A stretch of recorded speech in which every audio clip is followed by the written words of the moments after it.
এক হিসাব মিলাইতে পারি না, আবার আর এক হিসাব আইছে কিস্তি। আল্লাহ, তুমি মারি ভাগ করো, ঢুকা যায় কিস্তির জ্বালায় আর বাঁচতে মনে চায় না।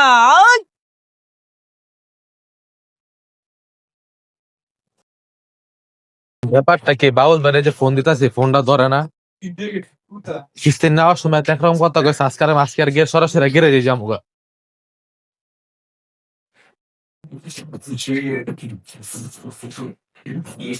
এই বাউল ভাই না? আসসালামু আলাইকুম বাবুল ভাই। ওয়ালাইকুম সালাম ভাই। আপনি গেরে যাবে হঠাৎ করে ভাই? ব্যাপারটা কি বুঝেন না ভাই? এই যে সকাল থেকে আপনারা ফোন দিতেছে, আপনার ফোনটাই ধরেন না ভাই। ফিল্ডে কি আমি একলাই ম্যানেজার ভাই? আজকে দিবেন দিবেন আপনার 5টা দিন ধরে ভাই কিস্তিটা বকেয়া হয়েছে আপনার। আপনারা কি আমাকে চাকরিটা করতে দিবেন না ভাই? আমাকে কি চাকরিটা ছাড়াইবেন? আমি যে না আপনাদের টাকা দিতে পারি না, কিসের জন্য ভাই আপনি কি এটা জানেন? কিসের জন্য দিতে পারেন না? এই তো লাইনে আইছেন ভাই, কিসের জন্য টাকা দিতে পারি না ভাই? বর্তমানে পরিস্থিতি যে অবস্থা, আপনাদের কিস্তি নিয়ে আমি যে ব্যবসা করবো, গাড়ি কিনবো, গাড়ি কিনছিও, ব্যবসা শুরুও করছি ভাই। যে কোম্পানির যে অবস্থা যা করতেছে, ব্যাটারি যা করতেছে সাইজ বাইজ, আর আপনার ওই যে গাড়ি যে পাঁচ পার্টি যা অবস্থা করতেছে ভাই, ক্যাশ টাকা দিয়েও কেউ ব্যবসা করতে পারে না। আর আপনাদের আমি অদম কিস্তি তুলে আপনাদের কাছ থেকে টাকা আইনা পরে গাড়ি কিনছি, তা আমি কেমনে শিখবো ভাই? আমার এই জবাবটা আপনি দিয়ে যান ভাই। কিসের জন্য আপনার কাছ থেকে আমি টাকা আনলাম, আর কিসের জন্য আপনারা আমার কিস্তি দিলেন?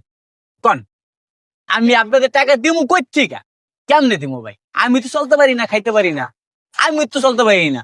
এই যে যে মাথা মতো গরম হয়ে যায় ভাই, এমনি নাই ব্যবসা, নাই কাজ, নিজের পেটে ভাত নাই, আবার আপনাদের টাকা, আবার আপনাদের কিস্তি। কন, কি করবো ভাই? দোষটা কি আমাদের? দোষটা হলো দেশের। না ভাই, দোষ আপনার না, দোষটা আমগো। আমরা কিল্লিকে আপনাকে কিস্তি দিছি, আর কিল্লিগান আপনাকে জারি হনি, আর কিল্লিগান অফিসে কথা হনি। না, দোষটা তো আমগো।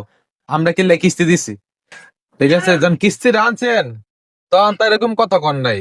আর কিস্তিটা আনছেন, আনার পরে এক সপ্তাহ বকে তো দিছেনি, এখন আপনি আমার ফোনই ধরেন না। রাত গেলে যাইলাম আমি, এখন আপনি আমার এই বাহানা ওই বাহানা দেয় দিতেছেন, তাই তো? হ্যাঁ, বাহানা দেয় কয়দিন ভাই? এখন এত কথা বাদ দেন ভাই, আমার একটু পিছ হিসাব দিতে হয়। কিস্তি না আজকে আমি যেতেছি না, এই যে আমি বললাম, ঠিক আছে? কিস্তির ব্যবস্থা করেন। ভাই আপনি বইছেন ভাই, তা আমিও ঠান্ডা হয়ে বইলাম ভাই। আপনি বসে থাকেন ভাই, আপনি যদি 6 দিনে বসে থাকেন ভাই, তাও আমার কোনো আফসোস নাই, কিন্তু আমি আপনার আপ্যায়ন করতে পারবো না,